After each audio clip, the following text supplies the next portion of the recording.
ஓம் ஸ்ரீகாந்தத்ருஹிணோபமன்யுதபனஸ்கந்தேந்திரநந்த்யாதயः பிராச்சீனோ குரவோபி யஸ்ய கருணாலேஷாத்கதா கௌரவம் தம் சர்வாதிகுரும் மனோஜ்ஞவபுஷம் மந்தஸ்மிதாலங்கிருதம் சின்முத்ராங்கிதமுத்ரபாணிநளினம் சித்தே சிவம் குர்மஹே. நமஸ்ஸதசே நமஸ்ஸதசஸ்பதயே நமஸ்ஸகீனாம் புரோகானாம் சக்ஷுஷே நமோதிவே நம பிருத்திவியை நமஹ. சங்கரா தொலைக்காட்சி நேயர்களுக்கு நமஸ்காரம்.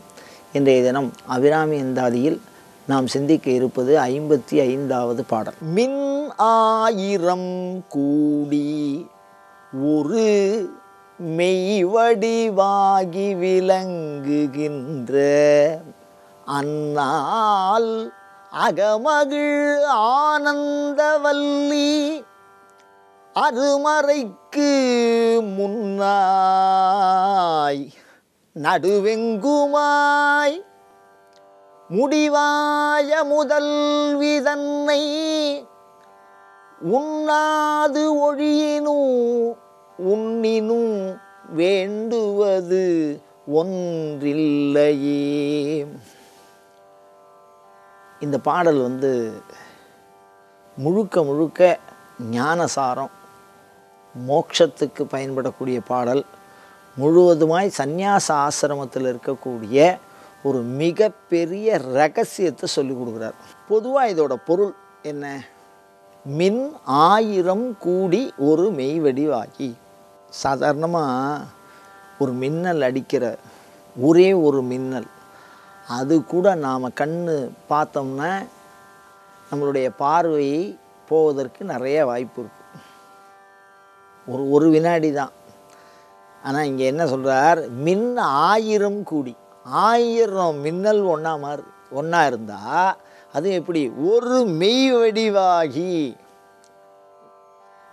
மின்னல் அப்படின்னா மின்னி மறைவதல்ல, ஒரு மெய் வடிவாகி. அதெல்லாம் ஒத்திக்கு உடம்பாக இருந்ததுன்னா மெய் வடிவாகி விளங்குகின்றது. அப்படியே நின்றுதுன்னு வச்சுங்க, யோசிக்க முடியுமா? அதை ஒரு மின்னல் அது பார்த்தாலே நம்மளால் பார்க்க முடியாது. 1000 மின்னல்கள் ஒன்றா சேர்ந்தா மாதிரி ஒரு மெய் வடிவம், ஒரு வடிவம் கொண்டு அது விளங்கி திகழ்கின்றதால் அப்படி இருந்தால் யார் பார்க்க முடியும்? அடுத்தது அந்நாள் அகமகிழ் ஆனந்தவள்ளி. அந்நாள் அப்படின்னா என்ன? விளங்குகின்ற அந்நாள் அப்படின்னா என்ன அர்த்தம்? அப்படின்னா அந்த மின்னல்கள் 1000 கூடி வடிவம் எடுத்த மாதிரி ஒரு தோற்றத்தை உடையவள் அந்நாள் போன்றவள், அவ்வளோதான். இந்த அகமகிழ் ஆனந்தவள்ளி அப்படிங்கிறது என்ன அப்படின்னா, சந்நியாசிகள் இதயத்திலே தியானிக்கக்கூடிய பிரம்ம ரகசியமான வித்யான்னு சொல்லுவாள். பிரம்ம வித்யா, ஸ்ரீ வித்யா, சோடசாட்சரி வித்யா, பஞ்சதசி வித்யா, ஆத்ம வித்யா, மகாவித்யா இப்படின்லாம் பார்த்திங்கன்னா லலிதா சஹஸ்ரநாமத்தில் நிறைய நாமாவளி வரும். இந்த வித்யா வித்யா வித்யா அப்படின்னு சொல்கிறதெல்லாம் அம்பாள் உபாசகர்கள் மந்திரத்தை சொல்லக்கூடிய ஒரு சூட்டு சொல். இப்போ பஞ்சாட்சரம், அஷ்டாட்சரம், நவாட்சரம் அப்படின்னா அக்ஷரம்னா எழுத்து. இதை வச்சு ஆண் தேவதைகளுடைய மந்திரத்தையும் வித்யா வித்யான்னு பெண் தேவதைகளுடைய மந்திரத்தையும் சொல்லக்கூடியது மந்திர சாஸ்திரங்களுடைய முறை. அந்த வகையில் இந்த அகமகிழ் ஆனந்தவல்லி அப்படிங்கிறது யார் அப்படின்னா, மடாதிபதிகள் இருக்காளோ இல்லையோ, அதுவும் சாக்த உபாசனை பண்ணுற மடாதிபதிகள் இருக்காளோ இல்லையோ, அவ பண்ணுற ஜபத்தை இதில் சொல்லியிருக்கார். மடாதிபதிகள் என்ன ஜபம் பண்ணுறா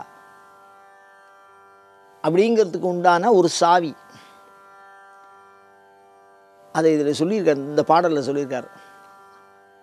என்ன அப்படின்னா, அகமகிழ் ஆனந்தவல்லி. வேதம் இருக்க அது பெரிய கடல் மாதிரி இருக்கும். அனந்தா வை வேதாக அப்படின்னு சொல்லி ஏகப்பட்ட வேதம் இருக்குது. அதுக்கப்புறம் வியாசர் தான் அதை 4ஆ தொகுத்தார் அப்படின்னு இருக்குது. 4 வேதம். இருக்கொடு தொத்திரம் இயம்பினர் ஒருபால்னு சொல்லுவார் மாணிக்கவாசகர். ரிக்கேஜுரு சாமோதரங்கிறது 4ஆ தொகுத்தார். அப்படி அந்த மாதிரி அந்த வேதத்தை பற்றி வர்ணாசிரம தர்மத்தில் முதல்ல வேதத்தை பயிலக்கூடிய அந்த பருவம் இருக்கோ இல்லையோ, அதுக்கு பிரம்மச்சரிய ஆசிரமம்னு பேர். கல்யாணம் ஆகிறதுக்கு முன்னாடி வேதத்தை பயிலுகிற முறை. அவர் அந்தன பிரிவில் இருந்தவர், கோயிலில் வேலை செய்கிறவர், மறைவாழந்தனர். அதனால் அது தெளிவாக சொல்கிறார். அதை என்ன சொல்கிறார் அப்படின்னா, அந்த வேதத்தில் பிரம்மச்சாரியாக இருந்து அனுஷ்டானம் படிக்க வேண்டியது. அதுக்கப்புறம் கிரகஸ்தனாக இருந்து அந்த வேதத்தில் சொல்லியிருக்கிற யஜ்யங்களையெல்லாம் பண்ண வேண்டியது. கிரகஸ்தாசிரமத்துக்கு வந்துடுவா. அதுக்கப்புறம் பார்த்திங்கன்னா வானப்பிரஸ்தாசிரமம் அப்படின்னு ஒரு ஆசிரமம் இருக்குது. மனைவியோட மாத்திரம் காட்டுக்கு போய் தபஸ் பண்ணுறது. அதுக்கப்புறம் யாராவது ஒருவர் இறந்து விட்டால், கணவனுக்கு முந்தி மனைவியோ இல்லை மனைவிக்கு முந்தி கணவனோ யாராவது ஒருத்தர் தான் இருக்கணும். அந்த மாதிரி இருந்தால் அவள் இயல்பாகவே சந்நியாசாசிரமம் அவளை அடைகிறது. அப்படியே அந்த அடைகின்ற நிலையில் தியானம் பண்ணக்கூடிய ஒரு நிலை இது. அதாவது மோட்சத்துக்கு உண்டான ஒரு சூச்சகமான வார்த்தை இது உள்ளே இருக்குது.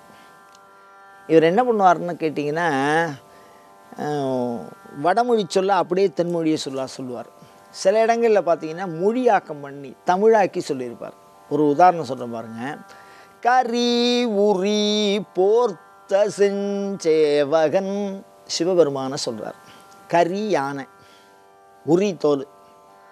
யானையை உரித்து மேலே போர்வையாக போத்தின்னு இருக்கானா, பாதத்திலேருந்து கால் வரைக்கும் போத்திக்கிறது. குளூருக்கு தானே போத்திக்கிறோம், அது மாதிரி போத்தின்னு இருக்கானா. கரி உரி போர்த்த செஞ்சேவகன், அழகான தமிழ் சொல். வடமொழியில் கிருத்திவாசர்னு இவருக்கு பேர். இது என்ன பண்ணுவாருன்னா, அதே சொல்ல வடமொழியில் சொல்கிற பொழுது பைரவி பஞ்சமி பாசாங்குசை, இதெல்லாமே வடமொழி சொல் அப்படியே பயன்படுத்தியிருக்கார். இப்போ நமக்கு அபிராமி பட்டர் என்ன சொல்லின்னு இருக்கார்? அபிராமியினுடைய அருளை பெறுவதற்கு உண்டான ஒரு சிறு குறிப்பை நமக்கு பாடலின் வழியாக வழங்கி கொண்டிருக்கிறார். அப்படி படிக்கிறவர்கள் எந்த நிலையிலே இருக்கிறார்கள்? பிரம்மச்சாரியாக இருக்கிறவா இருக்கா, கிரகஸ்தனாக இருக்கிறவா இருக்கா, வானப்பிரஸ்தாசிரமத்தில் இருக்கிறவா இருக்கா, சன்னியாசியாக இருக்கிறவா இருக்கா, அவள் எல்லாருக்குமே இந்த அபிராமி அந்தாதியை பாராயணம் பண்ணுறதுனால பலன் இருக்குது. அந்த வகையில் இப்போ என்ன சொல்கிறார் அப்படின்னு சொன்னால், ஒரு சந்நியாச ஆசிரமத்தில் இருக்கக்கூடிய அந்த ஒரு விளக்கத்தை சொல்கிறார். அவள் சொல்கிற மந்திரத்தை. அதில் என்ன அப்படின்னா, அகம் பிரம்மாஸ்மி, நான் கடவுள், தத்துவமசி, அது நீயாக இருக்கிறாய். இதெல்லாம் வேதத்தில் மகா வாக்கியம்னு பேர். 4 சொல்லில் வேதத்தை சொல்லியிருக்கிறது, சுருக்கிறது. வேதம் 4னும் மெய்ப்பொருளாவது நாதன் நாமும் நமச்சிவாயவே சைவம். திருமுறை சிந்திக்கும். நமச்சிவாயன்னு சொன்னால் அந்த 4 வேதத்தினுடைய மெய்ப்பொருளும் இந்த நமச்சிவாயங்கிற சொல்லுக்குள்ளே வந்துடும். அந்த மாதிரி அகம் அப்படிங்கிற வார்த்தை இருக்கோ இல்லையோ, நான் அப்படிங்கிற சொல்ல தான் இந்த இடத்துல என்ன சொல்லியிருக்கார்? அகமகிழ். ஏன் அதை மகிழ் அப்படின்னு சொல்லணும் அப்படின்னா, ஆனந்தம் பிரம்மனோ வித்யாத், ஆனந்தம் பிரம்மே திஜானாதி அப்படின்னு வேதம். ஆனந்தம் மகிழ்தல், அகம் மகிழ்தல். அகம் அப்படின்னா உள்ள நான் பிரம்மஸ்வரூபமாக இருக்கிறேன், அகம் பிரம்மாஸ்மி அப்படிங்கிற ஏதோ ஒரு வேத வாக்கியத்துக்கு உண்டான ஒரு சிறு குறிப்பு இது உள்ளே இருக்குது. அதுதான் அகம்ங்கிற வார்த்தை தான் இங்கே அகம் அப்படிங்கிற மாதிரி தமிழில் பயன்படுத்தியிருக்கார்.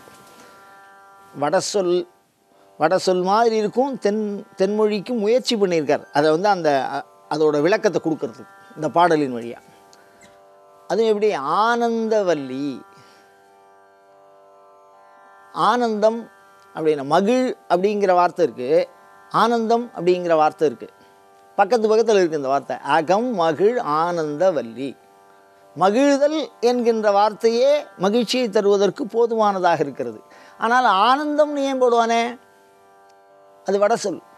அப்படின்னா இந்த ஆனந்தம்ங்கிற வார்த்தை இருக்கோ இல்லையோ, அதுக்கு வடமொழியில் என்ன அர்த்தம் அப்படின்னா, இறைவனோடு இரண்டர கலக்கின்ற இடையீடற்ற சலிப்பற்ற நித்தியமான மோட்சத்தில் கிடைக்கக்கூடிய அனுபவத்துக்கு ஆனந்தம்னு. இந்த ஆனந்த சப்தத்துக்கு அவ்வளோ விசேஷம் இருக்குது. இப்போ அகமகிழ் ஆனந்தவல்லி அப்படின்னு சொன்னால் மோட்ச சாம்ராஜ்யத்தில் என்ன, உங்கள் கொள்கையின்படி என்ன மோட்சம், இறுதியில் ஆன்மா எதை அடைகிறது, நீங்கள் எதற்காக அபிராமியை வணங்குகிறீர்கள் அப்படின்னு கேட்டால் அதனுடைய முடிவு எண்டு. அந்த ஆனந்தம், மோட்சத்தில் கிடைக்கக்கூடிய ஆனந்தம், அந்த ஆனந்தத்தை பக்கத்தில் போட்டிருக்காரு அவர். அப்போ ஒரு சன்னியாசி சொல்லக்கூடிய மந்திரத்தை இந்த வார்த்தைக்குள்ளே வச்சுட்டார். அதுக்கப்புறம் நான் அதை விளக்கி சொல்லக்கூடாது. அதனால் ஒரு மந்திரம், எது மந்திரம் அப்படின்னா அகமகிழ் ஆனந்த வல்லி, அது வரைக்கும் மந்திரம்.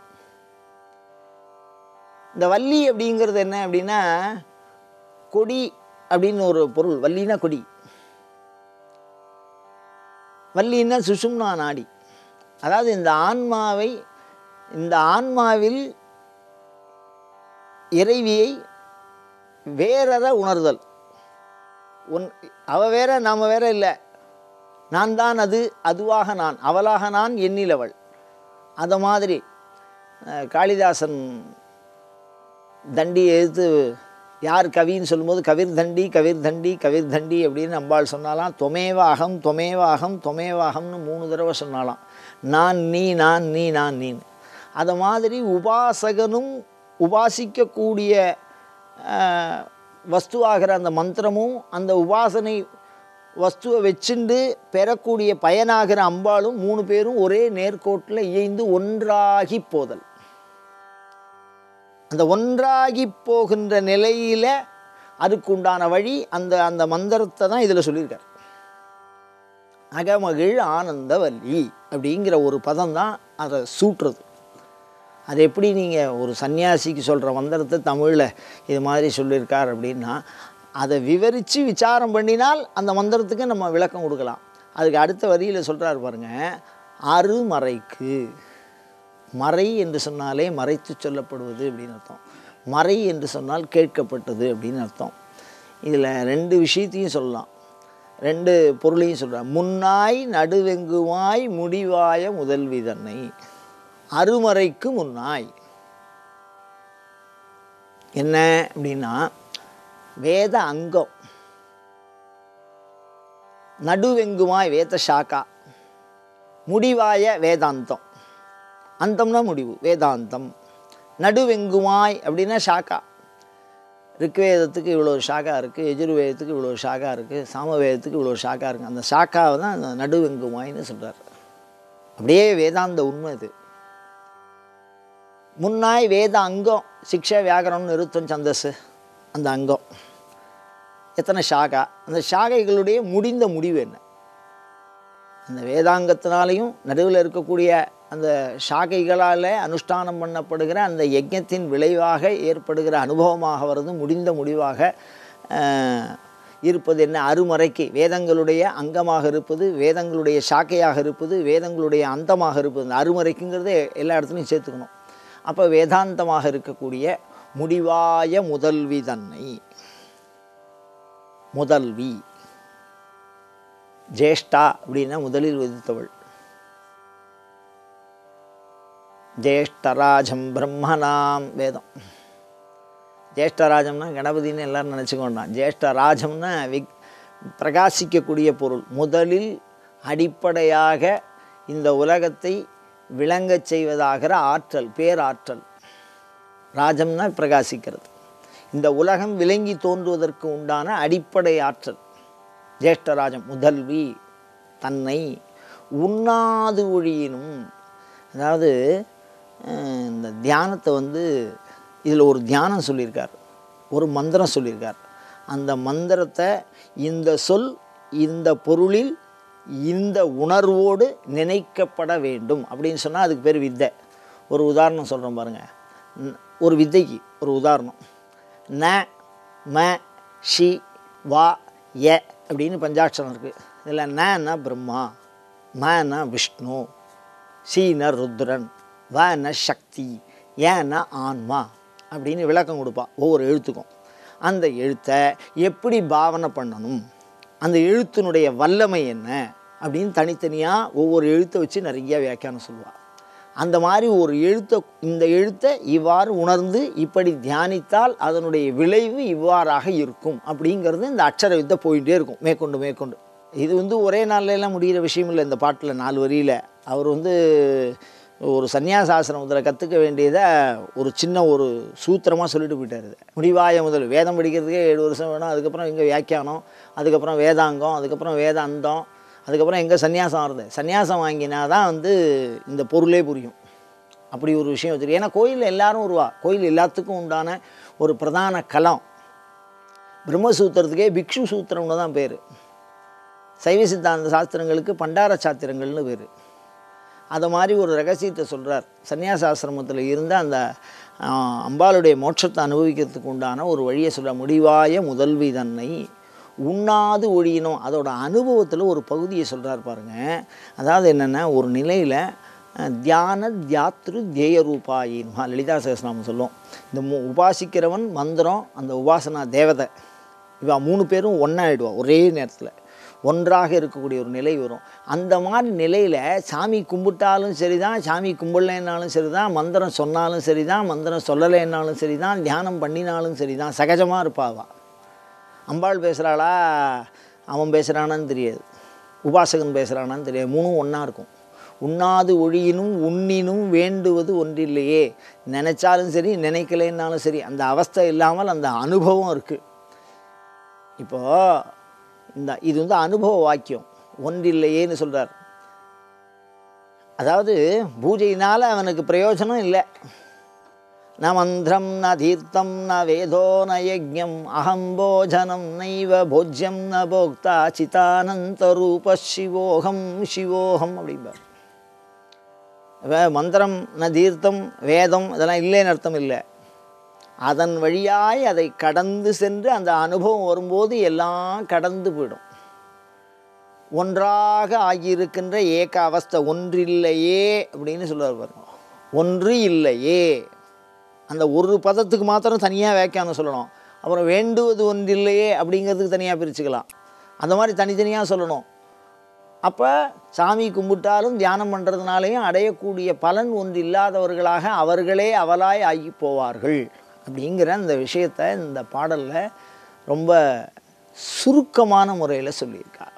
இந்த பாடல் ஆத்ம ஞானத்தை தரக்கூடியது, அத்வைத சித்தாந்தத்தை தரக்கூடியது, இறைவியோடு ஒன்றாகி போகின்ற ஒரு நிலை. சௌந்தர்யலகரியோட பவானி தோம் அப்படிங்கிற பாடலில் சொல்லியிருப்பார். நீ நானாக வேண்டும் அப்படின்னு இருக்கும். பவானின்னா சாயுஜ்ய பதவியை கொடுத்தா அப்படின்னு சொல்லுவாள். அந்த மாதிரி இது வந்து மோட்ச ரகசியத்தை வெளிப்படுத்துகிற பாடல். அதுக்குண்டான மந்திரம் இது உள்ளே இருக்குது.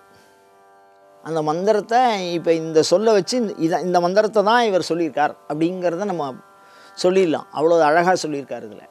இப்போ இந்த மந்திரத்தை பாராயணம் பண்ணுறதுனால ஆத்ம ஞானத்தை வரவழைத்து கொள்ளலாம். அதை விட இன்னொரு விஷயம் என்ன அப்படின்னா, நம்மளை மாதிரி லௌகீக இருக்கிறவா, ஞானத்தில் இருக்கிறவாளுக்கு ஆத்ம ஞானம் இல்லை, அதெல்லாம் வேண்டாம் எங்களுக்கு அப்படின்னு சொன்னால், அதாவது அமானுஷ்யமான சக்தின்னு சொல்கிறாளோ இல்லையோ, அமானுஷ்யமான சக்தி, எதிர்காலத்தை தெரிஞ்சுக்கிறது, வருமுன் காத்து நம்மளை நாமளே காத்துக்கக்கூடிய ஒரு சக்தி, ஒரு இயல்பு நிலையிலிருந்து சற்று உயர்ந்து இருப்பது, அந்த மாதிரி சித்தின்னு பேர். அதுக்கு பேர். அந்த சித்தியும் இந்த பாடல் தரும்.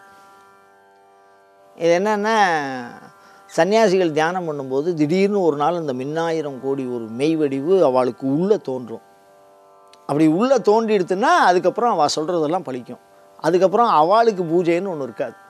அவள் பூஜையெல்லாம் விட்டுருவா. தூங்குறவன் கையில் இருக்கிற பாக்கு எப்படி உழுந்து போயிடும். சாதாரண ஒரு பொருளை இறுக்கி பிடிச்சின்னு இருக்கோம், நம்ம கையில் விட்டுறக்கூடாதுன்னு. நல்ல தூக்கம் ஒரு நாள் ஆச்சு, அந்த தூக்கம் இல்லாத அந்த பொருளை பாதுகாத்துன்னு வரோம். நல்ல தூக்கம் வரும்போது அந்த கையில் நம்ம என்ன தான் பிடிச்சிருந்தாலும் தூக்கம் வரும்போது அந்த பிடி தளர்ந்து போயிடும். அந்த மாதிரி இந்த உலக பற்றானது, நம்ம பூஜை மற்ற எல்லா பற்றும் விட்டு போயிடும் தானாகவே.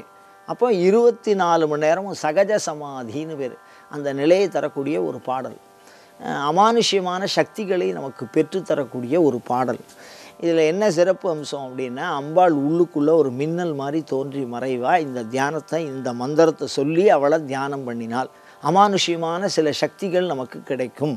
அதனால தான் மின்னல் மாதிரி தியானம் பண்ணுறது. மின்னுருவே நின்னுருவாய் நின்ற சோதி, நிறைய இடங்களில் மின்னல் மாதிரியே சொல்லுவார்.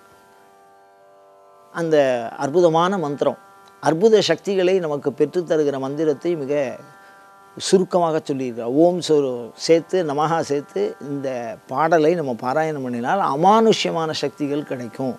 இதில் சொல்லியிருக்கிற மந்திரமே அதனுடைய பொருள் வடமொழி சார்ந்து இதை தியானம் பண்ணினோம் அப்படின்னு சொன்னால், இதிலேயே அந்த பிரம்ம வாக்கியத்தை சொல்லியிருப்பா. இந்த பொருள். அரை சொன்னோம்னாலும் பெரிய மந்திர சித்தெல்லாம் உண்டாகும். தான் உணர்ந்து பிறருக்கு உணர்த்த வல்லக்கூடிய பெரிய ஆற்றல் குருத்துவம்னு சொல்லுவாள். தானே உணர்றது, அடுத்த வாளுக்கு உணர்த்துறது ஒரு உண்மையை. அப்படி சொல்லக்கூடிய குருத்துவத்தையும் தரக்கூடிய அற்புதமான பாடல். இந்த பாடலில் என்ன ஒரு கதை எனக்கு ஞாபகம் வருதுன்னா, பழைய காலத்துல எல்லாம் எப்படின்னு கேட்டீங்கன்னா, அக்ரஹாரங்களில் பெருசாக திண்ணை இருக்கும். அக்ரஹாரம்னா பக்கத்தில் இருக்கும், அந்தணர்கள் வீடு இருக்கும். இதில் வெறும் வேதத்தை பற்றி தான் சொல்லியிருக்கு. அதில் அவள் என்ன பண்ணுவான்னா, மத்தியானத்தில் கொஞ்சம் திண்ணையிலேயே உட்காந்து வேதாந்த பாடம் கேட்குறது சொல்லிகிட்டே வருவாள். சில விஷயங்கள் உபன்யாசம் அந்த விஷயங்கள்லாம் வேறு. இந்த சர்ச்சை பண்ணுறது, ஒருத்தரோட ஒருத்தர் உட்காந்துட்டு இது இப்படி சொல்லியிருக்கு, இது அப்படி சொல்லியிருக்கு அப்படின்னு எதிர்த்து பேசுகிறது. இப்போ சொற்பொழிவுனா ஒருத்தர் சொல்ல கேட்டுட்டே இருக்கிறது, புரியுறதா? அந்த மாதிரி இல்லாமல் ஒருத்தர் திண்ணையில் உட்காந்து சர்ச்சை பண்ணிட்டு இருப்பார். இன்னொருத்தர் என்ன பண்ணிட்டு இருப்பார்னா, சாதாரணமாக அவருக்கு எதுலேயும் நாட்டமே இல்லை. இதை மாதிரி சர்ச்சை பண்ணுறதுக்கு ஒரு சபை இருந்தது அந்த அக்ரஹாரத்தில். அவன் என்ன பண்ணிட்டுருப்பா, இந்த வேதாந்த பாடங்களை சொல்லி ஒருத்தருக்கு ஒருத்தர் சர்ச்சை பண்ணிகிட்டே இருப்பார். அதில் ஒருத்தர் இருந்தார். அவர் என்ன பண்ணுவார்னா, எந்த சாஸ்திரம் படிக்கணும், இதை செய்யணும், என்ன செய்யணும், எந்த பக்கமாக சாமியை கும்பிடணும், இப்படின்லாம் கேள்வியை அடிக்கடி கேட்டு அந்த கேள்விக்கு பதில் சொல்லிட்டு இருப்பாள். இதுக்கு இடையில் ஒரு சோம்பேறியாக ஒருத்தர் இருந்தார். அவருக்கு நல்லா சாப்பிட்ணும், தூங்கணும், வேறு ஒன்றும் ஒரு பெரிய விஷயம்லாம் ஒன்றும் கிடையாது. அப்படி சாப்பிட்டுவிட்டு அவர் தூங்குகிற நேரத்தில் இந்த 3 வீட்டுக்கும் பக்கத்தில் இது மாதிரி ஒரு சர்ச்சை தொணன்னு எப்போ பார்த்தாலும் இவருக்கு அது தலைவேதனையாக இருக்கும், அவளுக்கு அது பிரம்ம வித்தியாக இருக்கும். என்னடா அது இதே மாதிரி ஒரு டெய்லி படுத்துக்கும் போது எப்பா இன்றைக்காவது அது சில நாளுக்கு நடக்கும், சில நாளைக்கு நடக்காது. அந்த கூட்டம் அவள்லாம் சத்து விசாரம் பண்ணுவாள், அதுக்கு பேர் சத் சங்கம்னு பேர். அதை அந்த மாதிரி பண்ணிகிட்டே வரும்போது இந்த சோம்பேறி சாதாரணமாக கொஞ்ச நாள் தூக்கமே இல்லாமல் அப்படியே அதை கவனிச்சுட்டே வந்தான். அங்கே போய் சர்ச்சை நடந்துட்டுருக்கு, இவர் கவனிச்சுட்டே வர்றார். தூக்கம் வரலை, ஏன்னா அவள் சொல்கிறது நம்ம காதில் தாக்கிகிட்டே இருக்குது. அப்படி தாக்கிகிட்டே இருக்கும்போது என்ன ஆகுது அப்படின்னா, இவருக்கு அதில் இன்ட்ரெஸ்ட்டும் இல்லை, கேட்கணுங்கிற இன்ட்ரெஸ்ட்டோ வெறுப்போவும் இல்லை, அப்படியே இருக்கார். கொஞ்சம் காலமாக அப்படியே இருந்துகிட்டே வரும்போது அந்த சர்ச்சை நடக்கக்கூடிய அந்த சத் சங்கத்தில் சந்நியாசத்தை பற்றி ஒரு சர்ச்சை வருது. இது ரொம்ப காலமாக இவர் கேட்டுட்டே படுத்துருந்துருக்கார் போல இருக்குது. ஆனால் அவருக்கு அது பேரில் விருப்பம் இல்லை. அவர் அந்த சங்கத்திலலாம் கலந்துக்கலை, தனியாகவே இருக்கார்.